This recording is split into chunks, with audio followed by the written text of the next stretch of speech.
Okay, all right. Shabbat Shalom. Shabbat Shalom. We are back. Barcelona. Continuing with our look at the triennial Torah portion. This week we're going to be dealing with the book of Numbers chapter 3, and we will be talking about from within it, doing your duty. Do your duty. Do your duty. Okay, so as always, we want to, look into the Torah portion and understand how it is that we're able to, make some practical application from what we find in the Torah. And so that's what we're going to be doing today, dealing with Numbers chapter 3, talking about the idea to do your duty. Okay, so what we're going to do is I'm going to go ahead and pull up for us the scriptures, and we'll read a little bit and talk about it here. Let me pull up the verses.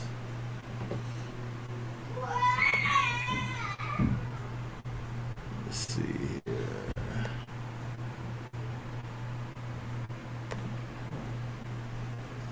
Let's get Numbers chapter 3, and let's begin by reading, let's see here, the first let's just read for now the first 8 verses here of Numbers chapter 3.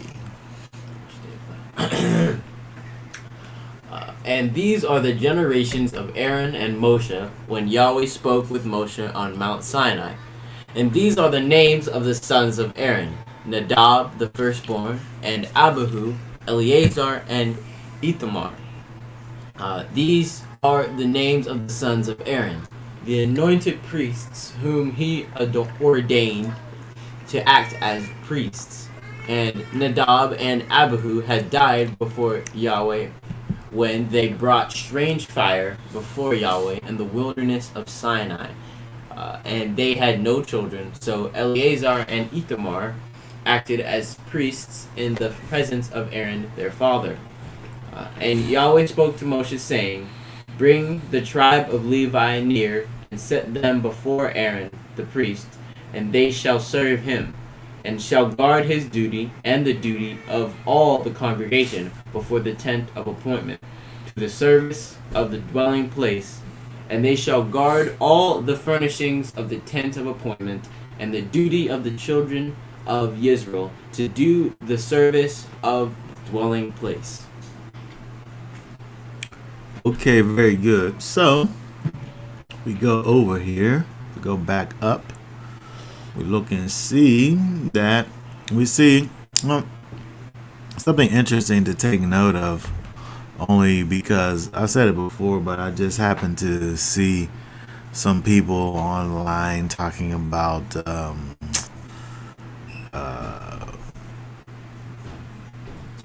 two creations in Genesis. And one of the things that we're able to see and understand and know from the scriptures, specifically why Genesis chapter 2 is not a second creation, is this thing that we see right here in Numbers chapter 3, where it says, these are the generations. These are the generations. there's many places in the scriptures where we can see examples of the writer of the Torah beginning, what he's about to say with "these are the generations." And every time we see this, the thing that follows after is kind of a detailed explanation of the in all but one case, the genealogy of individuals. In Genesis chapter 2, I guess, is dealing with the genealogy of of creation. But the pattern is that you're getting a detailed description of something after it says these are the generations. It's like this is the account of. It's basically that. It's basically, I'm getting ready to tell you about this family. Genesis chapter 2 is talking about the family of humankind with Adam and Chava. But I just was reminded of that with just Numbers chapter 3 verse 1, where it begins with "these are the generations," and it begins to tell you about the sons of Aaron. And so, for all you Bible students out there,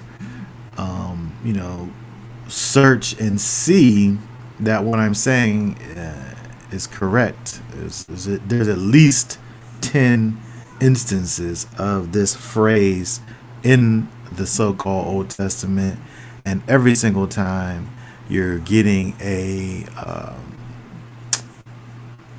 kind of a detailed description of a particular family being listed. Okay, enough of that. But when we see over here with these verses over here, it begins to talk about Aaron and his sons, and it mentions Nadab and Abihu, who of course die because of bringing their strange fire into the most holy place. And then it goes down and talks about over here, as we see, it begins to discuss the duties of the Levites. We'll get back to Nadab and Abihu, but I want to first look at, let's see here, verse 7. Verse 7. And we want to look at this word here. The scriptures version says duty. And the King James says to keep, and they shall keep his charge. Right? This is speaking of the duties of the Levites. Okay? So let's see what this word is, right? This word is mishmeret. Mishmeret. Okay, which means watch. That is the act, custody, or concretely the sentry. The sentry, that's those big purple guys from Marvel, those big giant purple guys that are hard to kill, those, I think.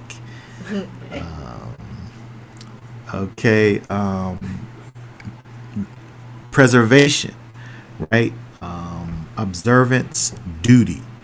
And so when we think about this idea of this duty of the Levites, there's something that they're guarding, right? There's something that they are preserving. Okay, there's something that they're watching and taking ward over. This word, let's see, this word here, let's see, let me pull up our dictionary. I want to look at this a little further. If we look up, I need this to have my dictionaries. I need to look at this word here. Selected. Let's look at this. Let's see here. Keyword study. Feminine noun, guard, charge, duty. The word comes from the verb shamar. Let's see here. Shamar, which is to hedge about with thorns. That is guard, generally protect, attend to, so on and so forth. It's interesting if we look over here. Shamar is right here, right? They shall keep, they shall shamar, they shall guard or watch or keep or hedge around. And then this word, his charge, is a derivative of this word, right? And so they will keep his charge and the charge, which is the same word again, of the whole congregation. All right. And so we see, it's interesting, we see this word, mishmeret, that comes from shamar, which is to guard. And this is the job of the Levites. But we saw over there in the last, the chapter before last, chapter 1, where it talked about the numbering of Israel for the army. It seems like those people was the ones that was guarding something, right? If you was the army, you was the one that was you do the guarding, right? But this duty, this charge that's been given to the Levites is a guarding of something that is far greater than that of the remainder of Israel. And then before we get too far, we want to just go back a little bit and think about in verse 2 where it talks about Nadab and Abihu, who were indeed the sons of Aaron, who were ones that were qualified to be high priests, right? But they forsook their duty. Nadab and Abihu did. They forsook their duty, and therefore in the Most High's eyes their lives then became worthless. Right? Because they forsook their duty. They lost the point of their life. There was no point for their life anymore. Right? And so the Most High just took their life. Right? Because they had a particular duty that they were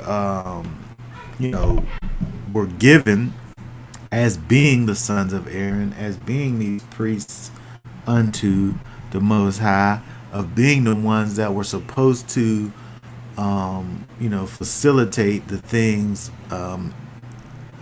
in the tabernacle, and they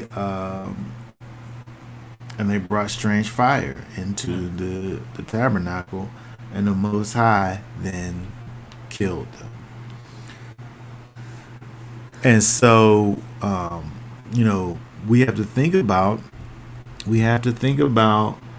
the importance, right? Because now the writer here is bringing this back to our remembrance, right? The fact that we have Nadab and Abihu who've done this, and they've been erased.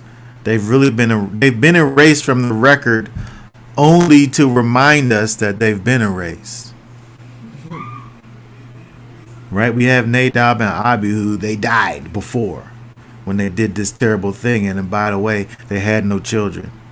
They had no one to carry on their legacy. They have no legacy because of this thing that they did, right? This neglect, this egregious act that they went and performed when they were supposed to be guarding and watching the ways of set apartness and holiness.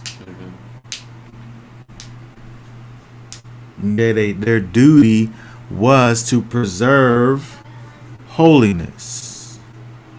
Their duty was to preserve rightness and holiness and uprightness, and they did the exact opposite of that. Wow. They defiled it. Well, they tried to. I don't know if they. I'm not sure if they was quick enough.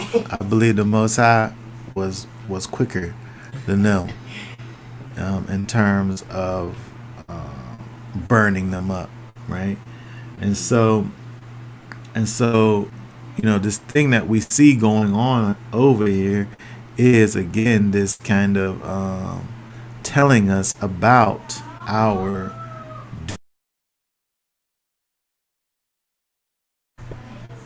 and the necessity for us to fulfill our duty without fail. Okay, so let's keep on going over here. Let's keep on going and just read let's just read verse 9.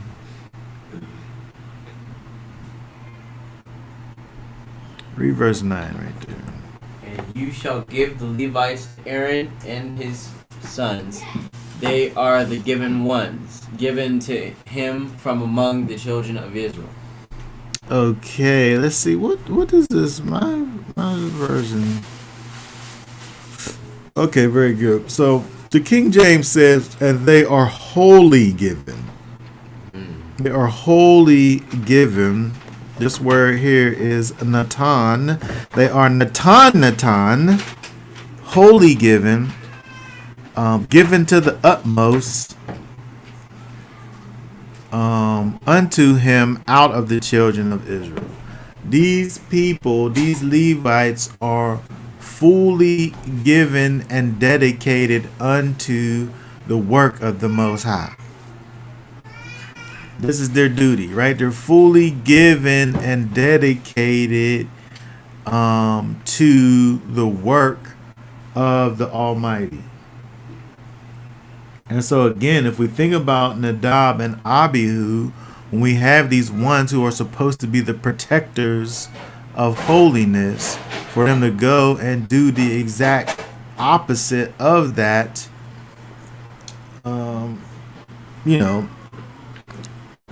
the Most High showed us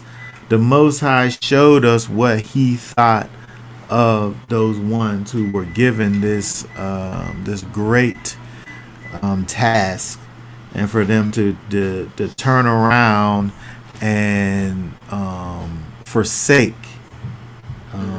their duties. Okay, we see what the Most High did. Let's look at verse 10 here. Read verse 10. And appoint Aaron and his sons, and they shall guard their priesthood, and the stranger who comes near shall be put to death. Okay, very good. So the King James version over here says, this is, what version are we looking at here? This is the scriptures. Oh, and the stranger who comes near will be put to death. There's my cursor.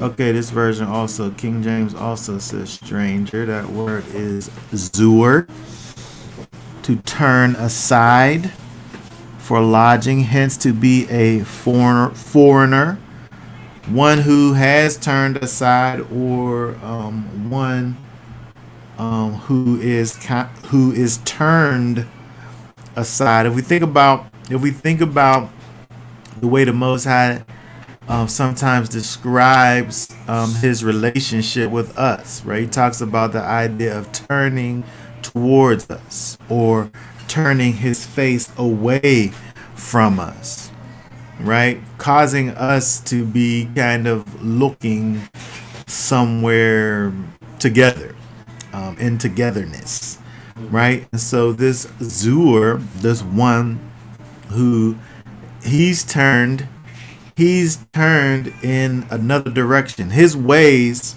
aren't our ways, right? He has these different ways, right? So he's a foreigner. When we think about the fact that Israel, we are the ones who were given the law, statutes, and commands by the Most High. We are the ones who the Most High called to live a particular way, in a called out way. And so people that are not, moving the way that we are moving, are obviously these strange, profane people that are not walking in the ways of the Most High. Okay. And so how then can those people be able to come near to the Most High? They cannot, right? And so, well, for one reason is that, again, we're talking about these people who have these other ways about them. Israel's turned in a specific direction. These people are turned in another direction. They're doing other things, right? And so, for one, if the Most High has created a particular set of rules and standards and culture and way of living for us to live, someone who hasn't been aligned with this culture and way of living and a direction, they can't come near unto the Most High, right? They're a different people, right? They're the stranger, they're the profaned ones. And so the priests were to guard and prevent that from happening. They were charged with the task of protecting the holiness and preventing those that have a different way about them.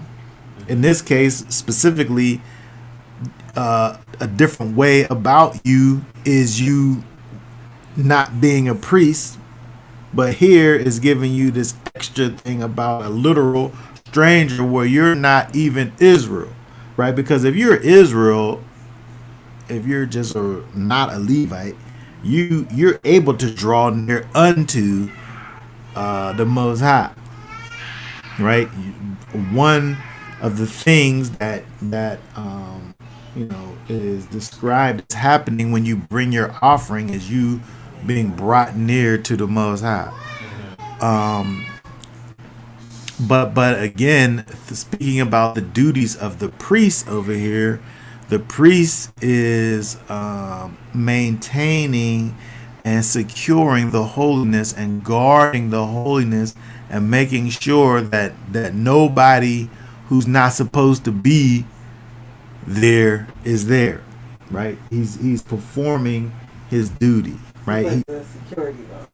He's like the security guard of holiness, right?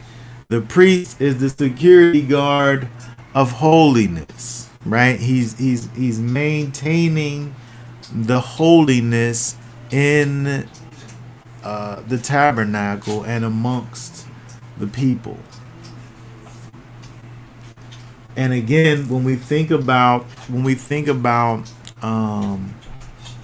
Nadab and Abihu, how they were killed with what they've done, again, they were given a specific task, and the thing that they ended up doing is diametrically opposed to what their task is. It's the complete opposite.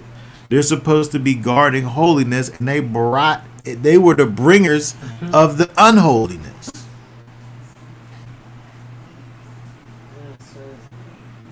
Right? So they had a task and a duty that was given to them as Levites, and they forsook it. Right? And so again, we look over here at Numbers chapter 3, and these verses that we've read up until this point, dealing with the duties of the priest to be the guardians of holiness, right? This is their duty, right? So let's keep on going. Let's read from verse 11 down to 17.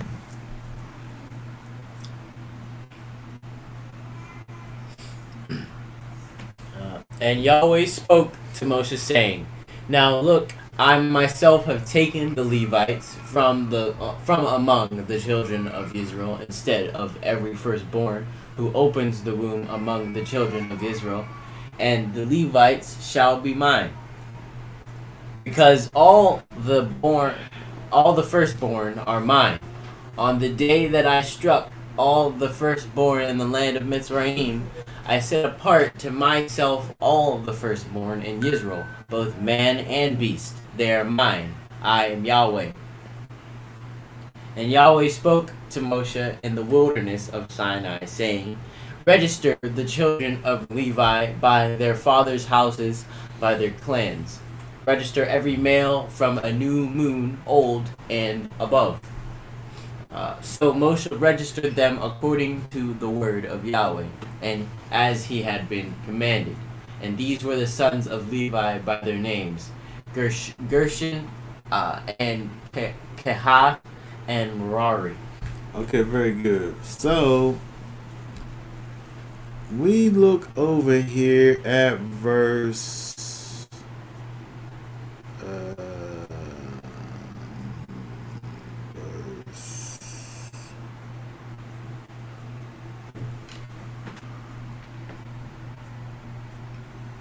15, where these Levites are numbered from 1 month old. Every male from a new moon old and above. From 1 month old and above, the Levites are numbered.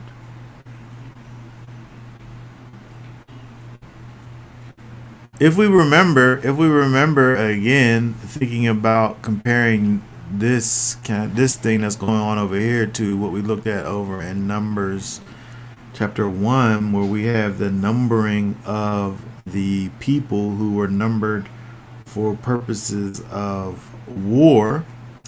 They were numbered.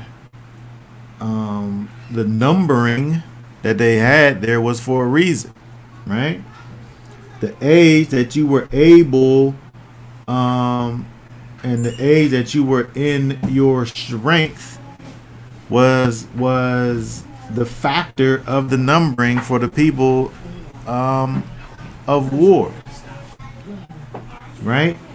And so when we see over here these people that were numbered for war, they were at an age where they were able to fight. Mm-hmm. Right? That's why that age was picked. But when we look over here with these ones who were registered as the children of Levi, they were numbered from 1 month old. Which is interesting, because when we think about the Levites, their age, the thing that they were being numbered for, it was basically from birth. Right? It was basically from birth this thing that they were numbered for, and their whole entire life was dedicated towards holiness and being trained in the ways of holiness so that they could be the guardians of holiness, and this literally be their job forever. Right? The Levites were excluded from the numbering for war for purposes of set apartness and holiness. But again, we see when we look at the way that they were numbered, they were basically numbered from, from birth, from 1 month old, and their purpose didn't have anything to do with their strength, right? It didn't have anything to do with their age. It had everything to do with the people that they were and the duty that the Most High had given to them, right? The simple fact that they were Levites, the simple fact that the Most High made this proclamation of who they were going to be. They were forever dedicated to the Most High and the things of the Almighty, and their duty was selected regardless of whatever abilities that they had. In fact, when we think about the fact that they were numbered from a month, it helps us to understand, like I just said, that their life was about the training for the thing that they were destined to be. I mean, you could potentially, as I'm saying, as far as war, you could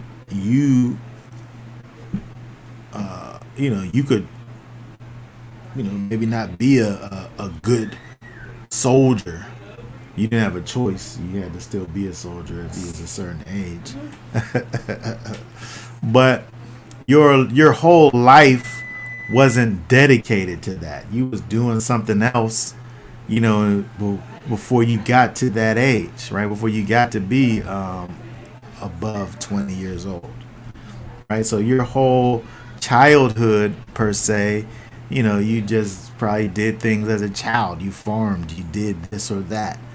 But when we think about the Levites that were numbered from 1 month old, it just seemed as though their entire life was about preparing for their lifelong duty, which was being a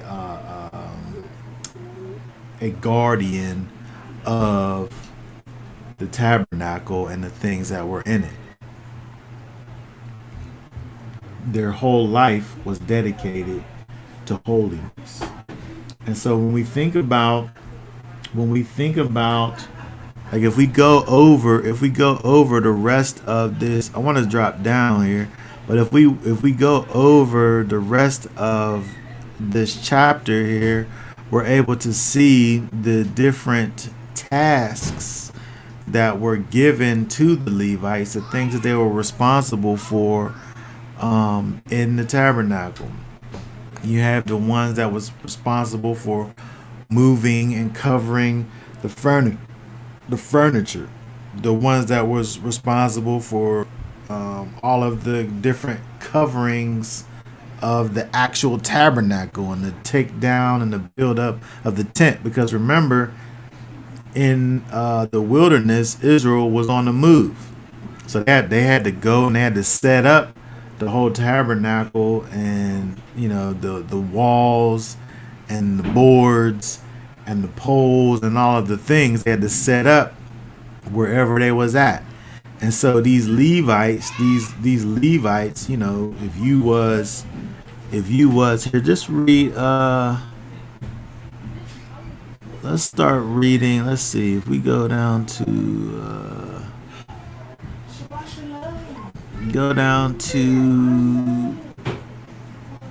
verse 22. Start reading over there at verse 22, just so we can see what these particular ones were doing. They're registered ones according to the number of all the males from a new moon, old and above. The registered ones were 7,500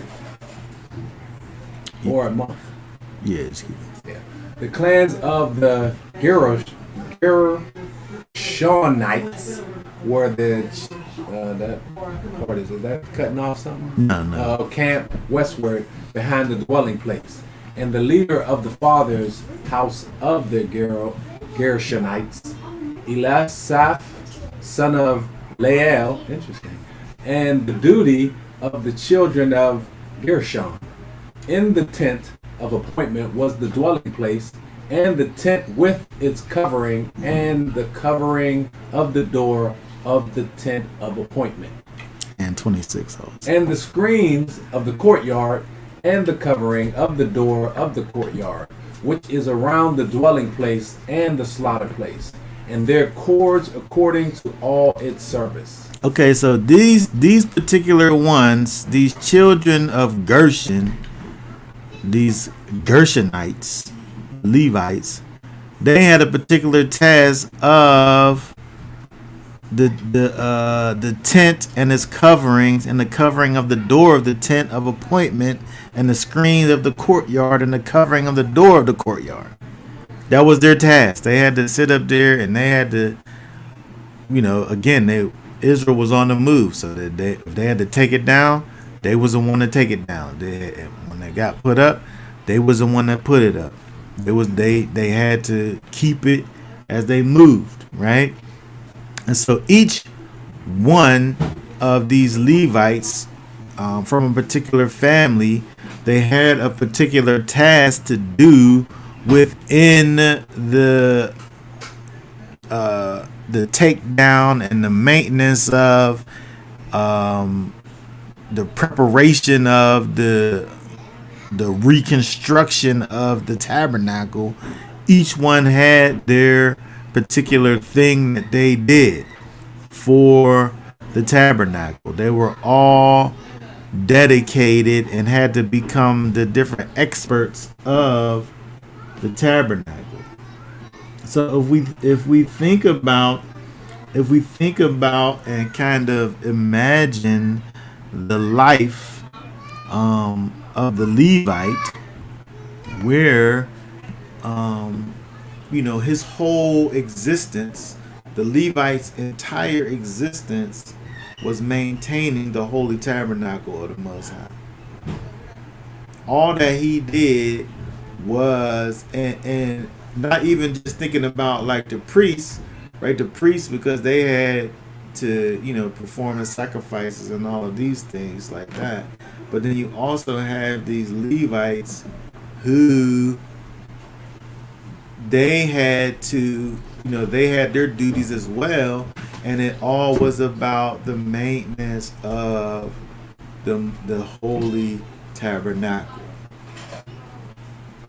And so let's see, let's just go down. Let's go down. I want to drop down to verse 40 and just read the remainder of the chapter here, because we're going somewhere here when we look at this whole situation here. Let's read down to verse from 40 down to the end.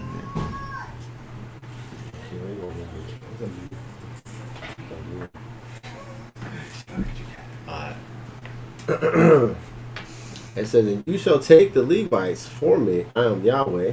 Sorry, verse 40. Sorry, 40. Okay. And Yahweh said to Moshe, register all the firstborn males of the children of Israel from the new moon, old and above, and take the number of their names. And you shall take the Levites for me. I am Yahweh, instead of all the firstborn among the children of Israel, and the livestock of the Levites instead of all the firstborn among the livestock of the children of Israel. And Moshe registered all the firstborn among the children of Israel, as Yahweh had commanded him. And all the firstborn males by the number of names from the one new moon old and above, and above of their registered ones were 22,273. And Yahweh spoke to Moshe, saying, "Take the Levites instead of all the firstborn among the children of Israel, and the livestock of the Levites instead of their livestock, and the Levites shall be mine. I am Yahweh."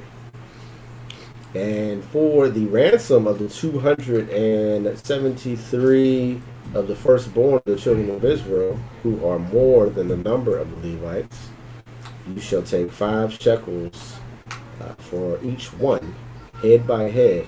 Take it by the shekel of the set apart place, the shekel of 20 gerahs. And you shall give the silver, the ransom of those who are in excess among them, to Aaron and his sons. And Moshe took the ransom silver from those who were over and above those who were ransomed by the Levites. From the firstborn of the children of Israel, he took the silver, 1,365 pieces, according to the shekel of the set apart place. And Moshe gave their ransom silver to Aaron and to his sons, according to the word of Yahweh, as Yahweh had commanded Moshe. Okay, very good. So we see over here that back in Exodus, we saw this thing happen where the Most High commanded for there to be this ransom given for the firstborn of Israel. And so now we see where there is this thing going on over here, where he says, instead of all the firstborn among the children of Israel, he said he wants a ransom for the Levites instead of the firstborn. And so there ends up being more for firstborn than there is Levites. And so the excess that they got, they gave to the priests. And so the thing that we're looking at over here is the fact that you have these people within a people that are dedicated to the Most High and are dedicated to holiness and the maintenance of holiness, and it goes through again the various duties of the priests, of the Levites. The priests, we know, are, they take care of the sacrifices and things, and the Levites, they take care of the tabernacle. And so when we think about the Levites and their duty, it causes us to think about, our duty as followers of Messiah even now. Because again, when we think about the fact that, let's look at a few verses here. Let's go over to Deuteronomy. Find my cursor here. Let's go to Deuteronomy chapter 7. Because the Most High has expectation for us as His people. Let's look at verse 6. Because for you are set apart people to Yahweh, your Elohim. Yahweh, your Elohim, has chosen you to be a people unto a people for Himself, a treasure possession above all the peoples on the face of the earth. So the Most High has given a duty, a thing to guard to the people of Israel to be this set apart people, right? He chose you to be a people for himself above all peoples on the face of the earth. And so when we think about the idea of even just being Israel, right, there is a responsibility that goes with that. Okay, we can't go around doing the things that these other nations are doing and it be okay. Because we have a specific responsibility that's been placed on us just by simple fact of us even just being Israel. Right? He said, your Elohim has chosen you to be a people for himself, a set apart people, set apart to the Most High. So is it safe to say that if the people are not behaving in a certain way, that they have no other reason to live? Well, we see that exemplified for us with Nadab and Abihu. They had a purpose. They didn't fulfill their purpose, and the Most High killed them. He took them out of here. Because they had a specific purpose that they knew of. They knew of the purpose. It wasn't a hidden purpose. They knew of it. And they did the exact opposite. And he deemed them to be worthless. And I say that because he killed them. Their life wasn't worth anything anymore, at least in his eyes. I guess that's the only eyes that it matters. Right? So yes, if you're not performing the duty that the Most High has called for you in your life, what are you doing? Your life isn't worth anything. And then over here, what we're talking about is not some specific personalized thing that differs from person to person. We're talking about the idea of you being a set apart person, different from the nations that surround you or that you're even in. Can we break it down to simple thought process? Like, you bought this fan over here, right? Yeah. And if the fan didn't blow air on you Was it and there? do what it was supposed to do, what you gonna do with it? I can't do nothing with it. That thing's trash. It's rubbish. And it's gonna be thrown in the trash. Quickly. And so, it don't get more simpler than that. Okay? A thing that is not doing the thing that it was purposed to do is worthless, and the Most High got no use for you.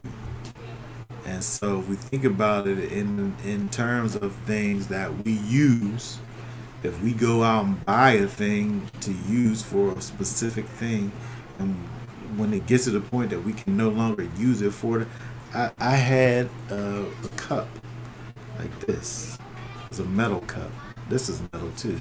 But it had like this top, and there's a gasket on the top. Well, once that gasket is gone, the top don't fit on it no more. It ain't good for nothing. So what am I supposed to do with it? I can't do nothing with it. It's rubbish. Okay? And so how much more so do we think of our own selves? And again, everyone has their own specific way in which they perform the gifts that the Most High has given to them. But every single one of us are dutied to be set apart unto the Most High, and to be as the priest were in terms of being these people who maintained holiness. They exemplified holiness, and they were the guarders, the watchers, the guardians of holiness. And so, just by some fact of us being followers of Yeshua, puts us in that category, because Peter, you know, this is like a popular verse over there. 1 Peter 2:9 tells us something very powerful.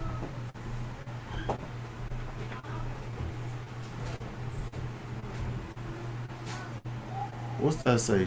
1 Peter 2:9. But you are a chosen race, a royal priesthood, a set apart nation, a people for a possession, that you should proclaim the praises of him who called you out of darkness into his marvelous light. We, just by some fact of being followers of Yeshua HaMashiach, fit into this category over here. Chosen race, royal priesthood, set apart nation, people for possession. Those people got a duty that you should proclaim the praises of him who called you out of darkness into his marvelous light. Hold on, read verse 10 as well. Who once were not a people, but now the people of Elohim. You have not attained compassion, but now obtained compassion. There has been a transformation, a change that happened in your life. You wasn't connected to the Most High. You became connected to the Most High. You was in darkness, and he called you out from darkness. But not only did he call you out from darkness, but he called you into his marvelous light. He said that you should proclaim the praises of him who called you. So you have a duty. You have a duty to proclaim the praises of him who called you out of darkness. You know, Yeshua did that. You have a duty to proclaim the praises of him, of Yeshua. You have a duty. And so this is not something that's just only for some people. It's for all the people who got called out of darkness. And so you have a duty. You have a duty. And then so again, when we think about the Most High and the way that he hands out these jobs to people, we have a terrible example. I mean, it's a terrible example of what happens when you don't walk in the thing that the Most High called for you to walk in. The Most High take you out of here. And then so maybe he...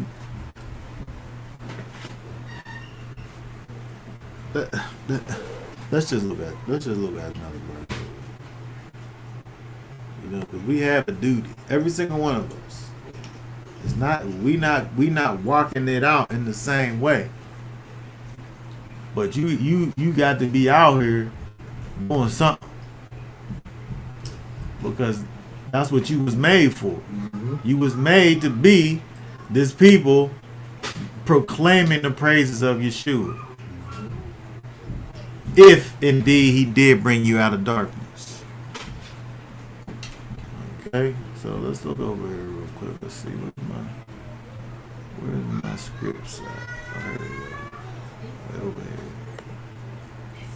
Yeah.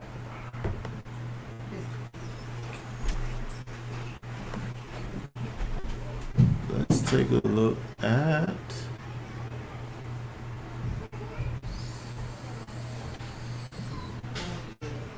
17.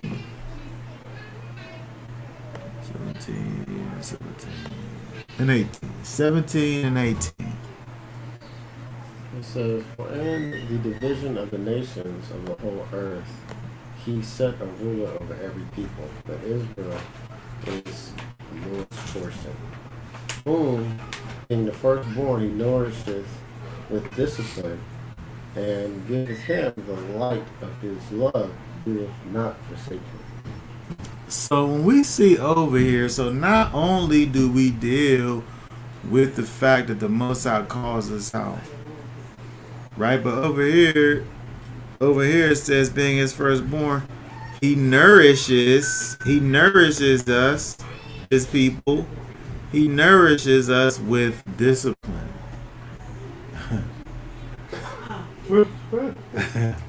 Yes, I mean, when you think about it now, we don't always think about discipline. That don't sound like a tasty meal. We don't think about it in the right way all the time. But we gotta know that. Hold on a second. Look at Sarah got the craziest cuts in it. Craziest. We gotta understand that we not only do we have this purpose, and this duty to be lights in this world and proclaiming the goodness that the Most High has done for us, but understanding that He's preparing us to be able to do it. So just like we look back at the priests who were named, they were numbered at 1 month old. They had their whole life to get ready to go and do the work that the Most High had for them to do. We have a thing that we know that the Most High has done for us, that we're able to go. You're able to tell people what the Most High has done for you. You might not know nothing else, but you know what He did for you. You know where He brought you from. You know what kind of person you used to be, and you know what kind of person you are even just right now. And so when you're an expert in letting people know what it is that the Most High did for you. You're an expert at that. Nobody knows it better than you. Nobody can preach that. Nobody can. Nobody can. I don't care who you are. TD Jakes don't know your story. Don't nobody know but you. But the Most High is calling for you to let that be known, though. To let it be known. Showing forth His praises, that you was brought out of darkness into His light. And one of the things that He sits up here and does is He nourishes you with discipline. Your journey wasn't even easy. It was hard. There was nicks and there's bumps and bruises in it. But those things is there for your nourishment. I wonder if we could find nourishment in the Greek. Just to see what that word is meaning over here. Isn't that fun? Yeah.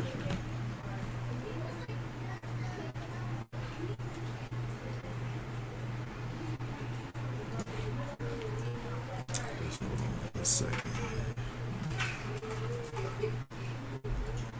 Nourish.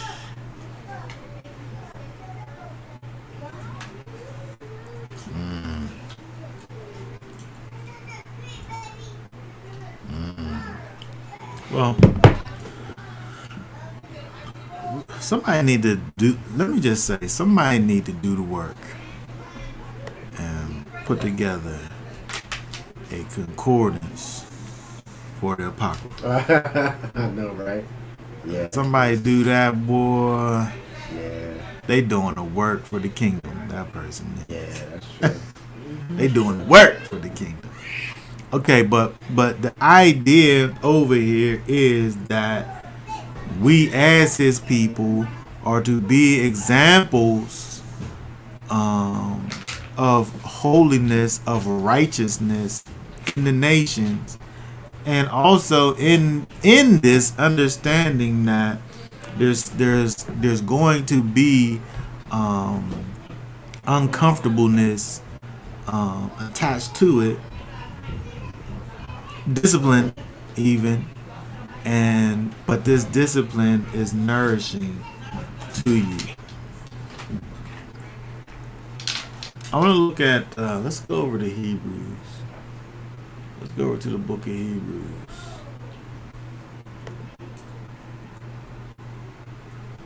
So I gotta go to Hebrews first before I can switch over to let's see.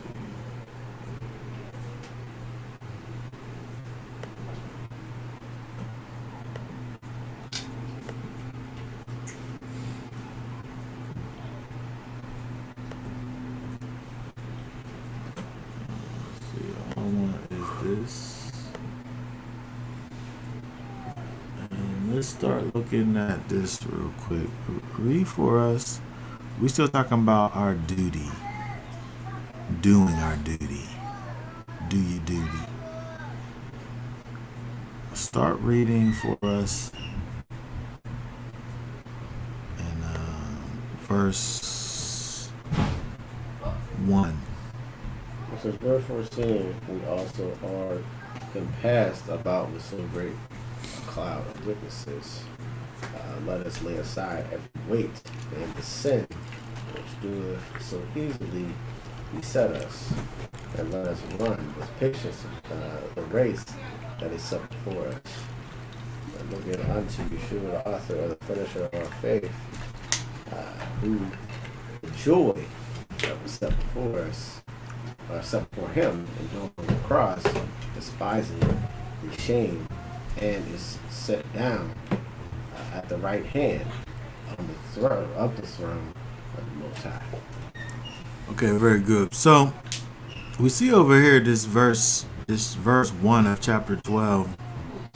This here, verse 12, of course, follows verse 11, which goes through many of our patriarchs in the scripture and telling us about their faith and their steadfastness of faith. And so we're able to look back at those that came before us. We're able to look at them and we're able to see how they was able to succeed in this life. And then it says, wherefore seeing we also are compassed about with so great a cloud of witnesses. We're able to look back and see such a great example of these people who were able to walk in righteousness. We saw how they did it.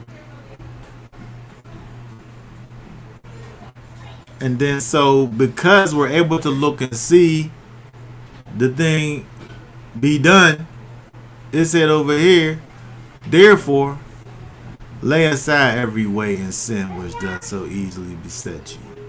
Don't be out here making excuses for sin out here.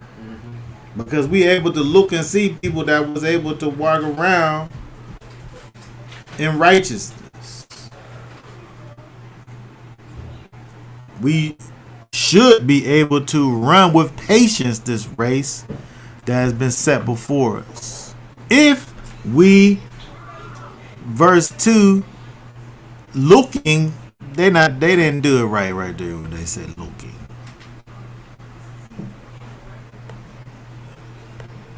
Because I could look at something and it don't really mean nothing, right? First of all, let me see this real quick.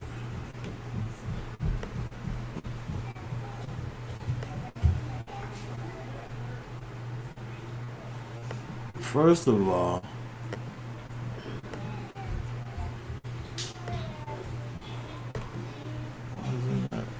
why is it not selected?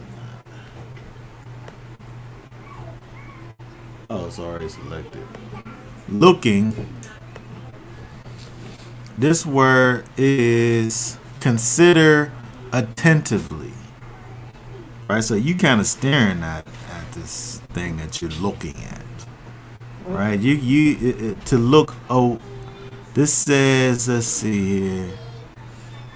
To look away steadfastly or intently toward a distant object. You're intently looking, right? It's not like a casual, oh, there's that thing over there. You're intently looking at this thing over here. This says, this is, I don't know which dictionary I got this from. To view with undivided attention by looking away from every other object. To look at the thing that's in front of you. And so when we think about the way in which that we're supposed to be looking at Yeshua, we're supposed to be giving our undivided attention to him, looking away from every other object that is around, with our eyes fixed on Yeshua, the perfecter of our faith. This is the way that we're able to run with endurance this race that's set before us. When we concentrate and have our eyes fixed on Yeshua, this is how we're able to properly do our duties. But it's interesting what he says over here in verse you just read 1 and 2. Read verse 3. For consider him who endured such opposition from sinners against himself, we should become weary and faint in new lives. We think that our situation, every man think that his burden is the heaviest. That's what Bob Marley say that is. So every man think his burden is the heaviest. But we, as it says over here, we need to consider what it is that Yeshua endured.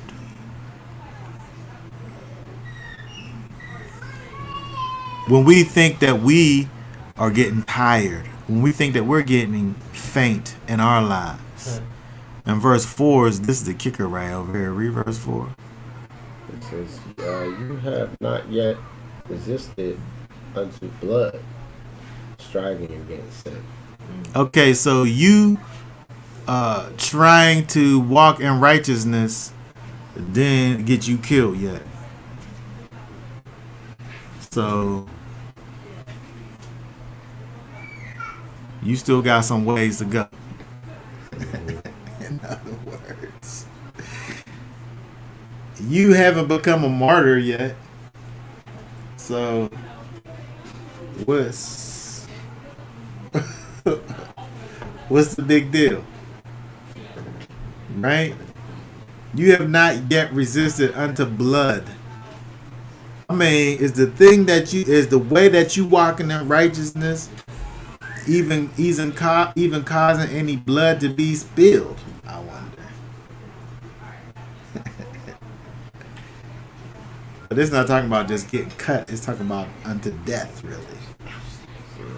Right? So we're not able to compare the things that we go through to the author and the finisher, who is Yeshua. He did it to the utmost so that we're able to make it through these things that we go through. Our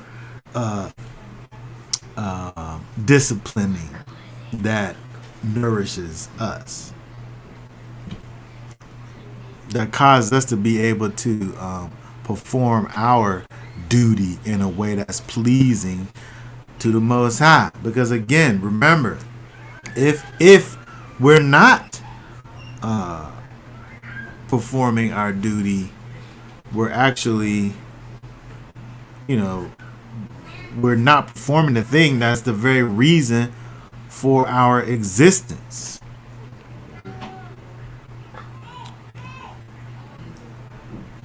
Read 5 through 8 over here. It says, you have forgotten the appeal which speaks to you as to sons. My son, do not despise the discipline of Yahweh, nor faint when you are reproved by him. For whom Yahweh loves, he disciplines and flogs every son whom he receives. If you endure discipline, Elohim has treated you as sons, for what son is there whom a father does not discipline? But if you are without discipline, of which all have become sharers, then you are illegitimate and not sons. Very good. So again, if we remember from when we looked at the other verse over there where it talked about the idea of him being firstborn, he nourished with discipline, and giving him the light of his love doth not forsake him. We sit up here sometimes, and the thing that the Most High is using as discipline, as something that's growing us, as something that's fortifying us, that's causing us to be able to become stronger and grow. Some people, they can't take the discipline and they fall off. I want to talk about what sometimes become a stumbling block to people, because we have a lot of wicked people out here, right? Yeah. Who are doing a lot of wickedness, Mm-hmm. and they seem to be growing in their wickedness and being rewarded for their wickedness. Yes. Mm-hmm. So, as a son or daughter of the Most High, you might look at these people like, well, why are they being blessed when they seem to be doing the mess, right? Because they're not sons of his. They're illegitimate. Yeah. Like, if you're not being disciplined and you're being blessed doing wickedness, you're not his. Right. And I think people get a little distracted by seeing the wicked prosper. But they got a father. He's Satan. Yeah. They have a father. Yes, indeed. It's when we look at we can't have the model for prosperity be the wicked, because the wicked gonna prosper in a wicked system. And so when you have these wicked people out here doing all these wicked things, and they're living these quote unquote perfect lives, we see over here the Most High calling those ones illegitimate sons. They're illegitimate. And they don't have a father. They just able to just go and do whatever they want with no repercussions. But his son, he disciplines. And he's telling us, don't despise the discipline, because from it, we're able to grow. If you endure discipline, Elohim is treating you as a son. This is something that we should look forward to, because it's for our own good and it's for our growth. Hold on, he's gonna keep on going. Here, read some more of this. Let's see.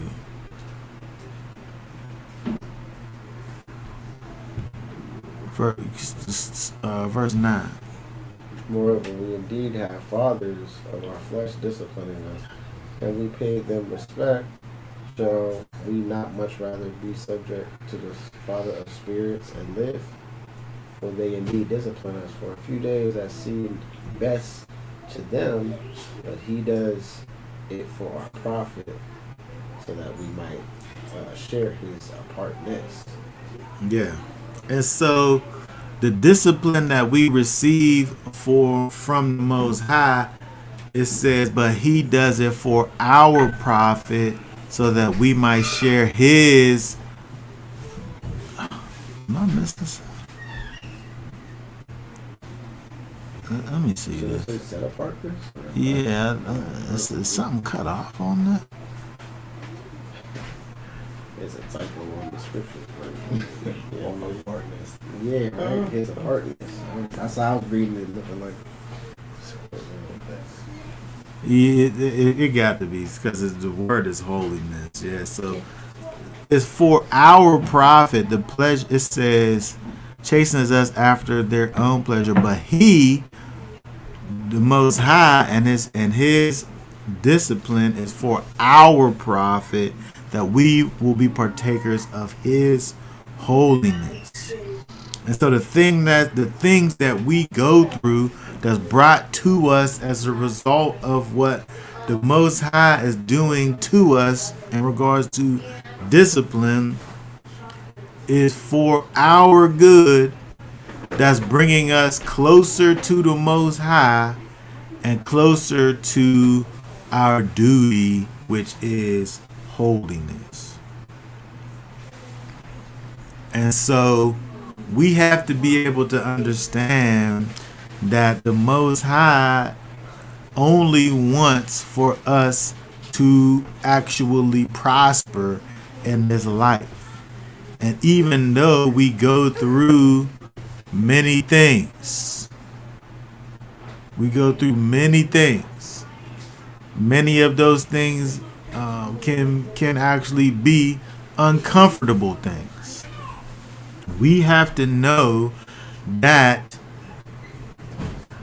these things that we're going through are only for our good, and they're only so that we can flourish and grow and be the people that he wants for us to be. We could be out here like how, we're able to look and see physical example of people who lived a life outside of discipline, who never had no discipline. Those is the wildest ones. They just do whatever they want. They never had no discipline. Nobody can tell them nothing. And so we have to be able to understand that the Most High has a will and a plan for our lives, and a duty that we all must be out here doing, and that duty is representing the Most High all the time, under every circumstance, everywhere we go, unfailing.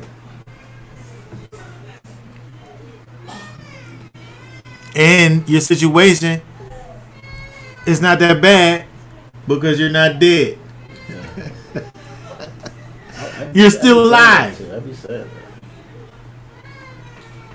My wife might say something like, Did it kill you? You're still alive. So. I mean, ain't that how you was whenever you fall down? You bleeding? Yeah. Did that fall? What did he say? What? He said, resist. Did that fall bring you unto blood?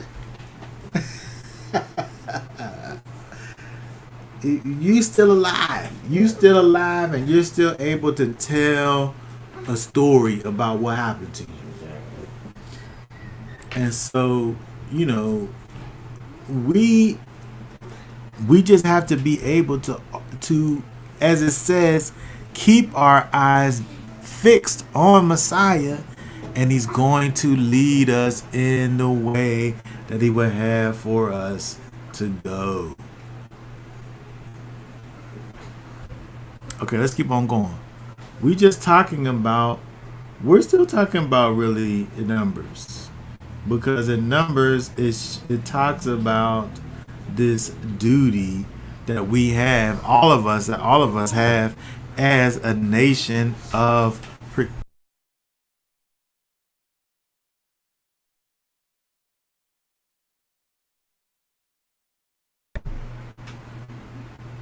we have to know and understand that the Most High wants for us to succeed out here. And He wants for us to have all the tools that's necessary for us to do that. We sometimes get in our own way. We sometimes create discipline Acts that need to be disciplined. we sit up here and bring harm to our own selves because of our own disobediences. But however it goes, the Most High is calling for us to walk in righteousness, to be representatives of the Almighty, to be lights in this world of darkness, to be salt in this unsavory world, and to maintain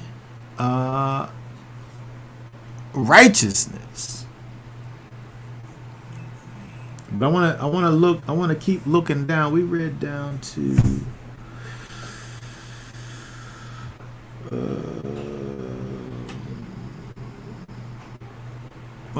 let's start looking at verse 11, because I want to get back to a thing that we saw back over in Numbers that we'll see something that points us back to that over here.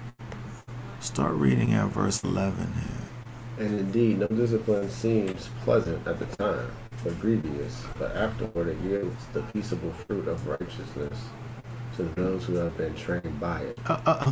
Let's just stop right there. I mean, we talk about discipline as this thing, as the verse said, discipline that nourishes. We can't kind of diminish the thing and make it seem like all of these things is just, it's not easy, right? It's a hard thing. But we have to know that this life is hard. I think it's harder because of a lack of discipline. You know what I mean? Like, When I say hard, I mean to say it's there's resistance. mm-hmm, right. There's resistance to it, right? It's something that you're able to make it through, but there's resistance to your walking in righteousness. The Most High, I mean, there's tests, right? If we sit up here and just think about a test, you have the material, right? You studied the material, which takes discipline, right? And so when it comes to the application of what you've learned, you have to recall the things that you've placed inside of you. You got to bring those things back out. And there's effort that goes into it. Uncomfortableness. There's uncomfortableness that goes with it. However, when you get to the end, and you're able to get to the end, it says over here, afterwards it yields the peaceable fruit of righteousness to those who have been trained by it. I don't know of any type of training that you participate in that's just like a seamless, just easy thing.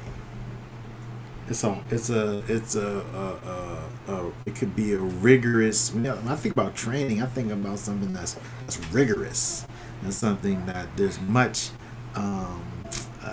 energy that has to be exerted. There's times when you fail, right? And you got to keep on trying so that you can succeed. You know, if you're trying to hit a target, you know, you're missing, and you're trying to aim properly. You got to recalibrate things. It's a process. But he's telling us that if we keep our eyes fixed on Yeshua, that he'll strengthen us and bring us to the place that he wants for us to be. If we go through these times that are not pleasant, if we go through them, look, this over here points us back to Deuteronomy chapter 8, where it talks about Israel coming through the wilderness. They went through the wilderness for 40 years, but the shoes never got holes in them, and their clothes never, didn't get holes. Their shoes lasted for 40 years. He fed the people out in the wilderness, right? There was every opportunity, and people took advantage of that opportunity to complain about the wilderness. So there was opportunity for the people to sit down. There's people took the opportunity to complain about the things. But then there was also people who was able to look at the things and understand that the Most High is with us. Well, I guess when we think about the 12 spies, there was only 2 that was they all saw the same thing, right? Joshua and Caleb was able to look at the same thing the other spies saw, but they saw the same thing, but knowing that the Most High was with them, it didn't matter what they was looking at. And so if we think about a life in that way, where yes, there's adversity, there's things that are hard, there's things that are uncomfortable, but at the end of the day, it don't matter what those things are, because if Yeshua is with you, he's going to help you to get through those things. And so what about what at the end of the day, so what about what your things are? Your thing is bigger than Yeshua is? No, it ain't. What was you gonna say? No, then just to your point, like, I mean, that's a hurdle that I had to learn early in life. Is like, when you talked about the training part, anything that you can easily be trained in is not a valuable skill, I feel like. The easier it is, the less significant it is. The harder the thing is that you're being trained in, the more valuable it is. Usually it's a direct correlation with that. And, just how I look at my life, how I approach everything. It's like, first I say, if another person can do it, the potential for me to do it is greater because somebody already did it. Yeah. So I don't have no barrier until I approach the thing and I see the level of training it would take.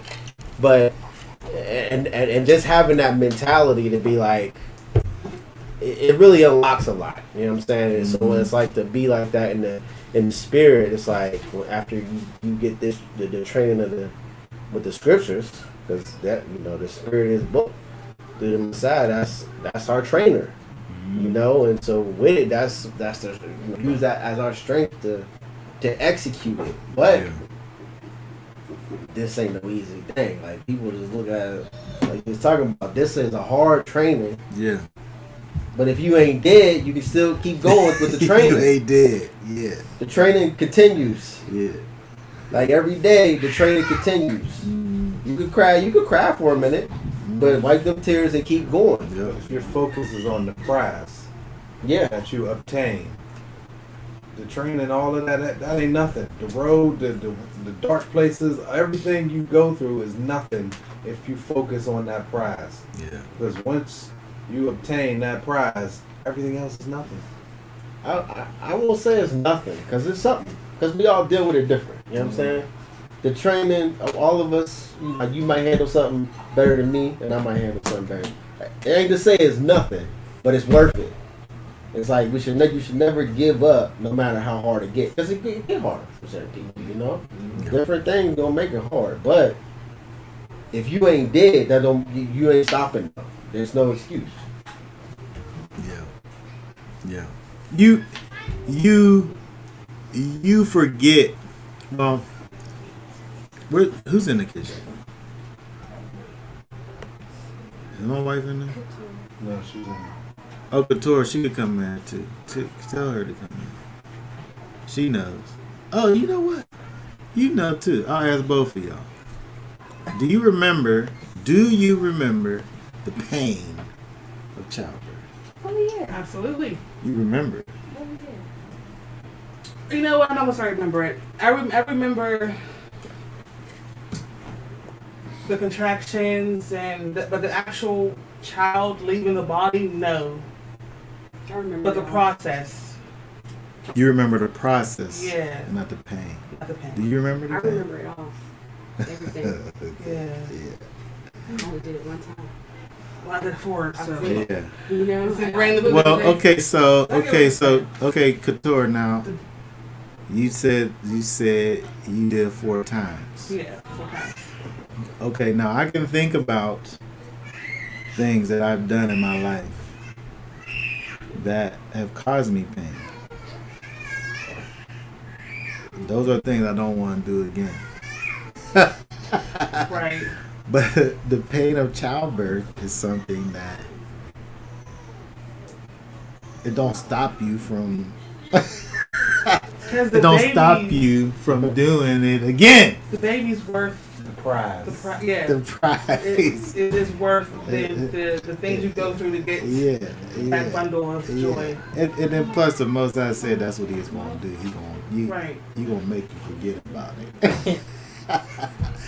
So you can repopulate the earth. But we saying that just to say now that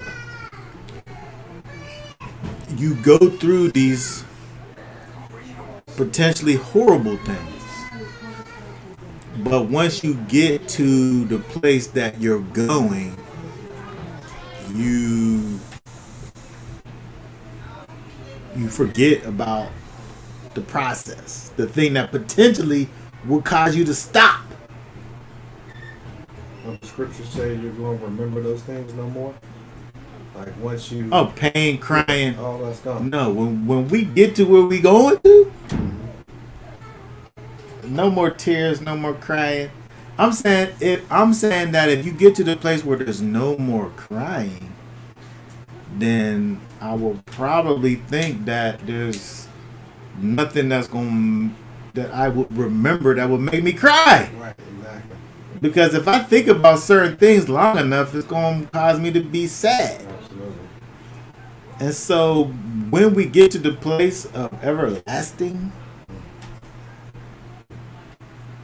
those things are gone.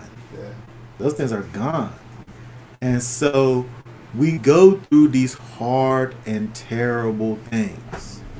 But it's for a purpose. And if we understand that that purpose is life, I mean, it makes it worth it. And so when we look over here at this verse here, look what it say right here in verse 12. After it says up here and said, it's going to be discipline, it's going to be unpleasant. That no discipline seems pleasant. You got all these things. If you're a son, you're going to get discipline. All the way down to verse 12. So strengthen the hands which hang down from the weak knees. Hold on. He said, strengthen the hands which hang down and weak knees. It don't matter if your knees is weak. It don't matter if your hands is weak. He said strengthen them. Right? Strengthen your hands and your weak knees. You got to keep on moving. It don't matter. It don't matter that you got these things that's holding you back. You got to keep moving. What do verse 13 say? And make straight paths before your feet, lest the rain be turned aside, but instead to be healed. Mm-hmm. I keep on going.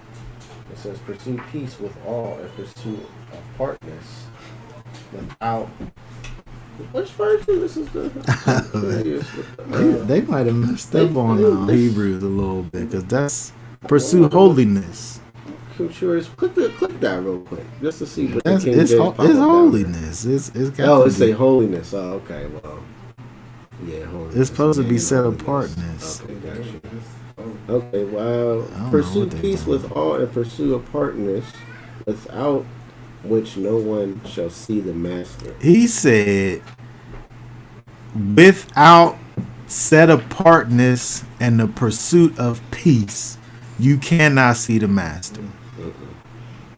Without holiness, you cannot see the master. Pursue peace with all, or you will not see the master. When we walk in righteousness, we walk in the character of the Most High, we're pursuing peace with all. I'm a pursue peace with everybody. Yep. And That's gonna be my pursuit. I might not. I might not get there. Right. I'm trying to get there though. Right. I'm pursuing peace.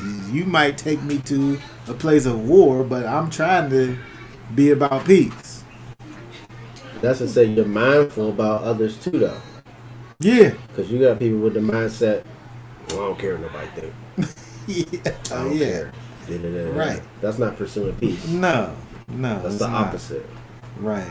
I mean, these things coincide with one another, pursuing peace and pursuing holiness. Exactly.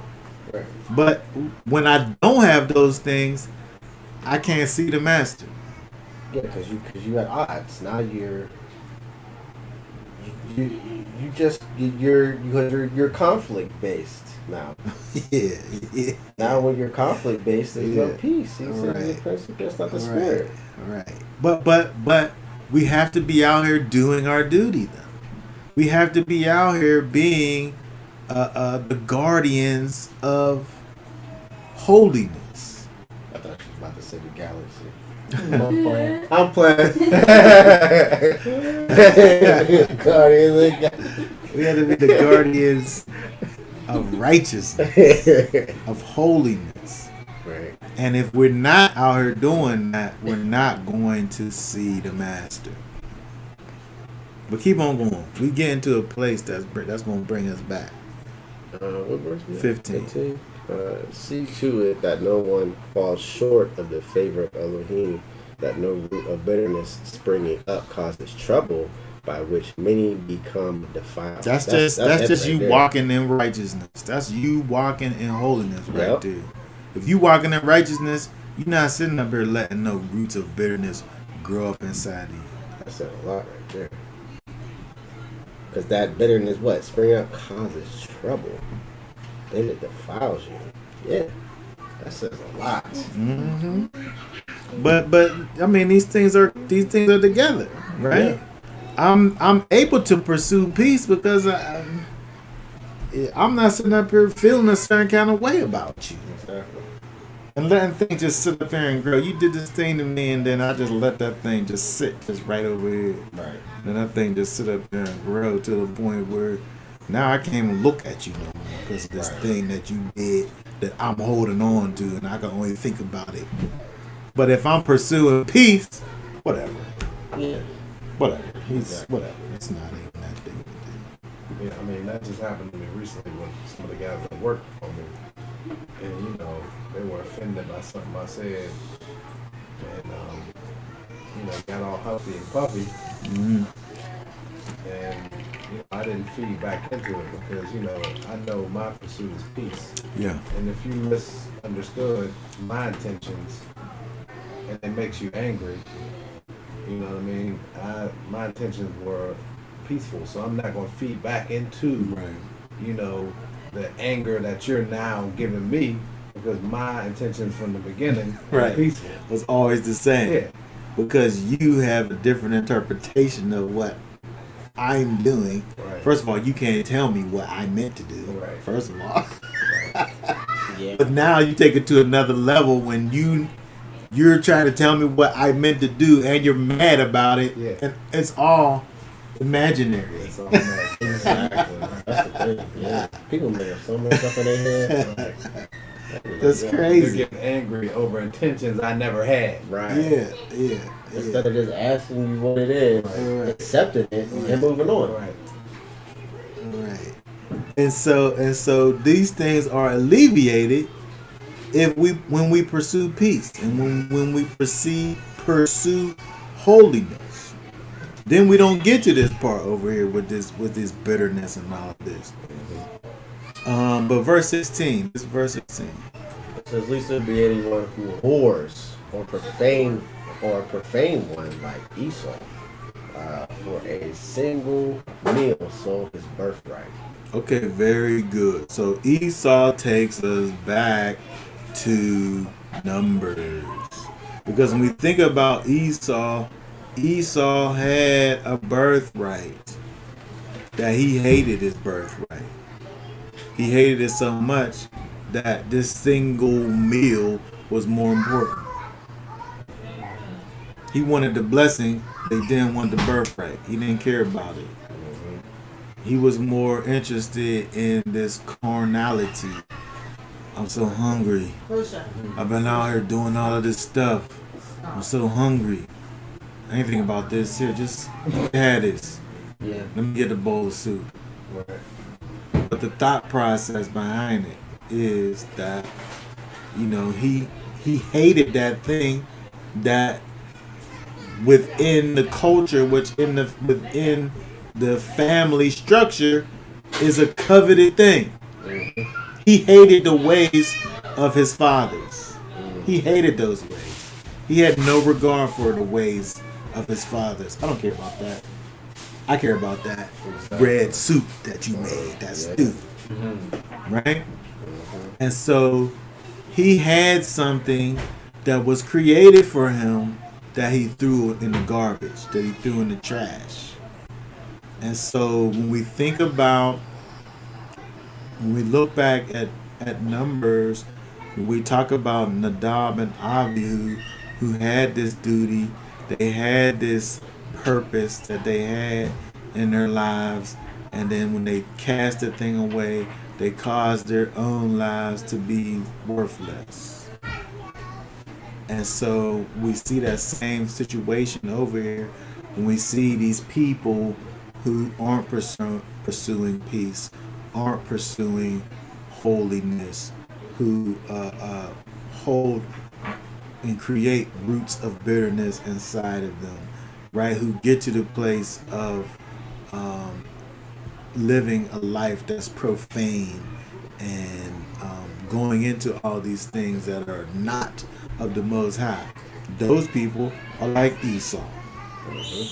They hate the things that are of the Most High, and they love the things that cause them to feel good inside. This soup, this quick happiness that you have. I sit up there, we have Day of Atonement, and when we go somewhere and eat, and you sit up here and you fast for a time, and then you break your fast with like this meal.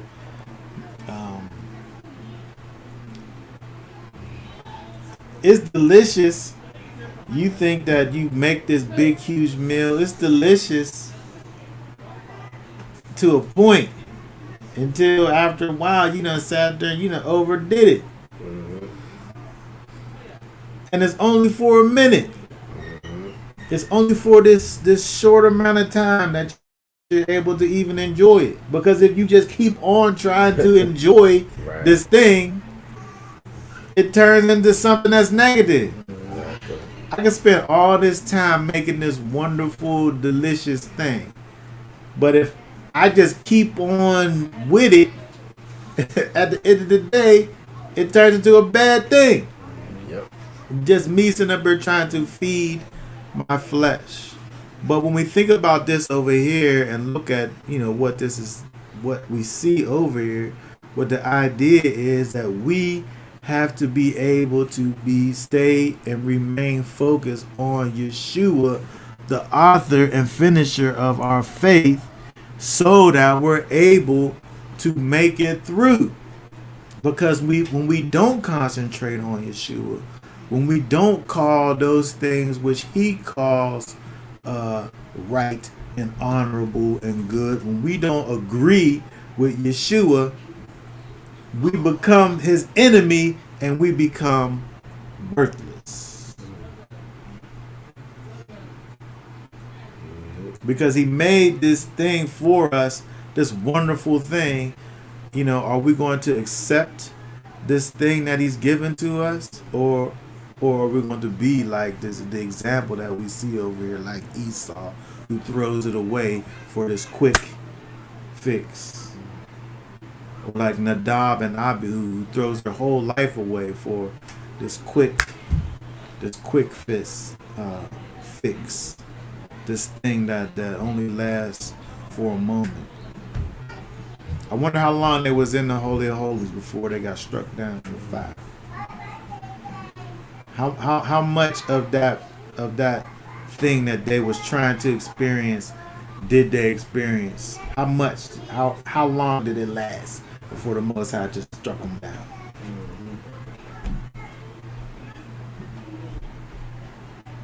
We get into these things that are just momentary things that we experience, and we give up a lifetime for a moment.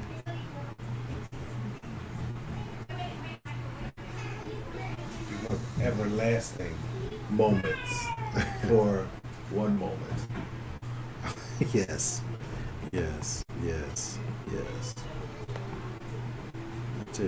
I think about Yeshua cursing the fig tree. Yeah. I mean, yeah. When you think about the fact that the Most High, He has created for us to be and produce for His kingdom. And when we're not able to do the thing that He purposed for us to be doing, He has no use for us. And we end up like the fig tree. We end up like Nadab and Abihu. Or we end up like Esau, who's, cursed. And, at the end of the day, Esau got no worthless. form of repentance, so. No, look what it, keep on reading what it says, 17. It says, for afterward, when he wished to inherit the blessing, he was rejected, for he found no place for repentance, though he sided with tears. I didn't even know that was next. I knew it was part of it, but I just said that. But yeah, exactly. I mean, he got no place for repentance. You talk about Esau, because he was profane, like. I mean, but that's what we talking about. To be at the place where the Most High has ordained and purposed your life to be this way, and you say, nah, I don't want that. I want this thing for this momentary pleasure. And the Most High only want good for you. The Most High knows what's best for you, and you say, "Nah, I don't want that. I'd rather have this thing over here that I can eat up and it's gone." But when we think about it, when we really think about it, sin and turning away from the Most High is just like that. Where the Most High has this thing that He wants to give to you, and it's this blessed, beloved thing that lasts forever. And you would rather turn that away from this thing that could be gone in a matter of minutes, seconds even sometimes. It's so interesting because, when I was like at the height of my wickedness, it almost seemed like it lasted so long. But it was only for a moment. But as I look back, it seemed like it was the majority of my life. But it was really only a moment. it was like time expanded in this wicked time. And then I calculate the numbers. Yeah. It was a fraction of my life. Mm-hmm. You know, the bulk of my life has been on the right side. Yeah. But the wickedness was so the height of wickedness, it made it seem like it was so much, but it was only a fraction of time. And in that fraction of time, so many people's lives were lost. And literally their lives were cut short. And it was like a moment. They lived a moment. They were here and then they were gone. Yeah. And you know, it's so important. It's so important that we you know, take these things seriously and understanding that, you know, the Most High is about he's about eternity.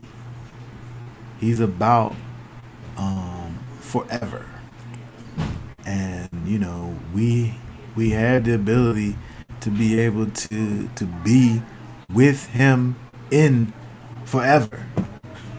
And so why do we give that up for a moment? A moment could cost you everything. And you know, that's the example that we see with Esau. That's the example that we see with Nadab and Abihu, where you know, you know, you have a purpose. You have a purpose for your life. It's already established. You have a purpose for your life. It's set in stone already. And so the question is, are you going to do the thing that the Most High has purpose for you in life, or are you going to feed this moment that's going to cause you to throw eternity in the rubbish?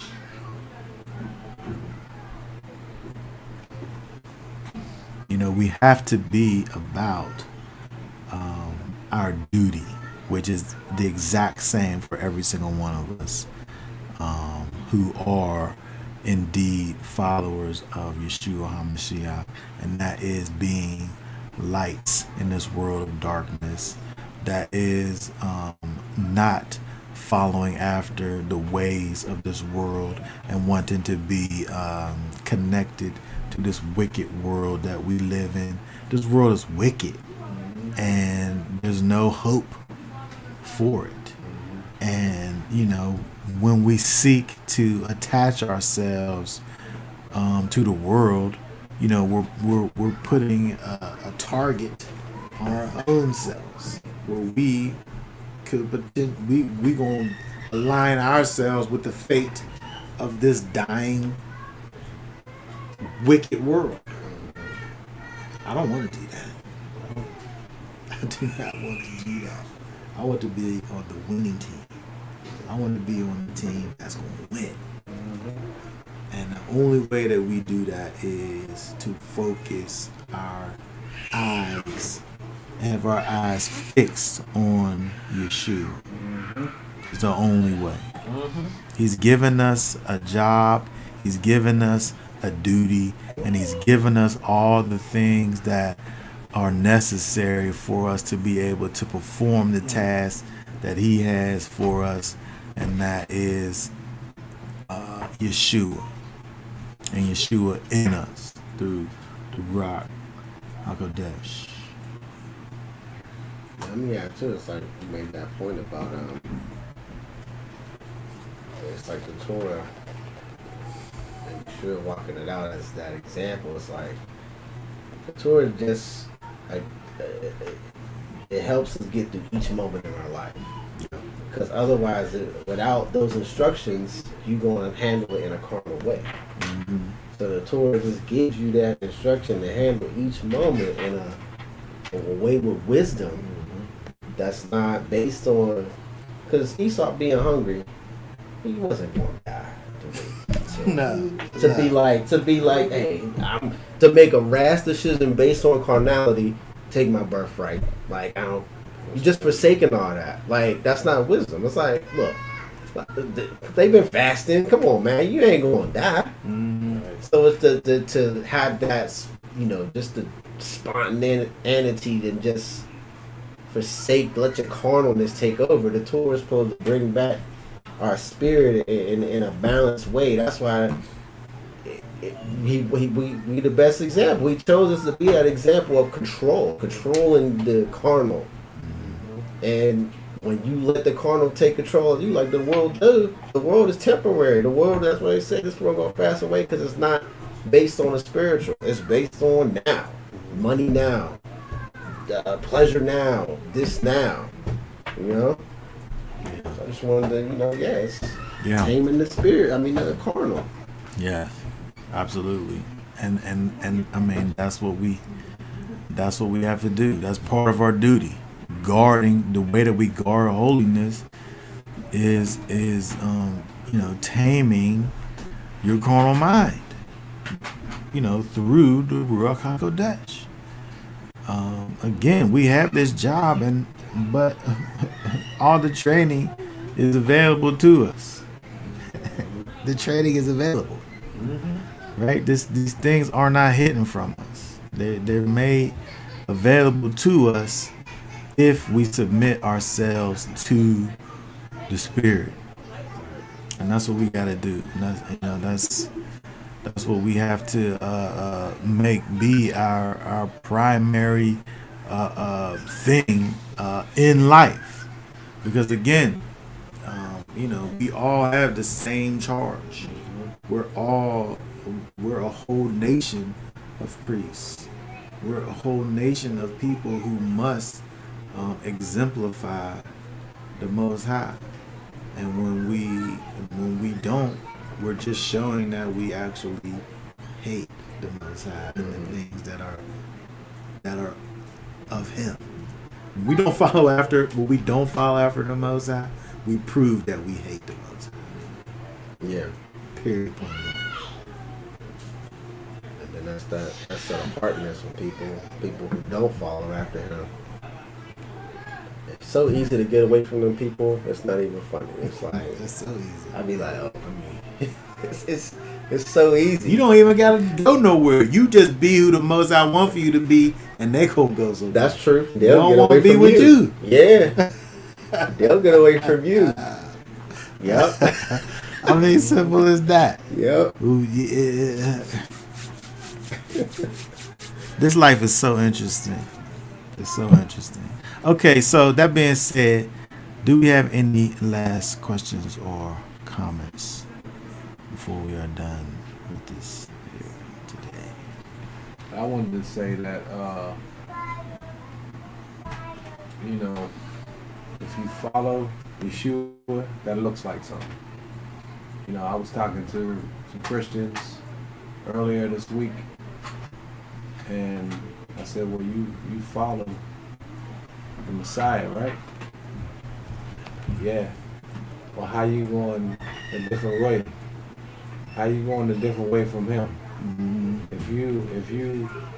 If you say that, you don't have to keep the Torah, and he did, ain't that two different directions? Yeah. And so, and I explained to them, that's why you see so much wickedness in the church, is because they're not actually following the Messiah. Right.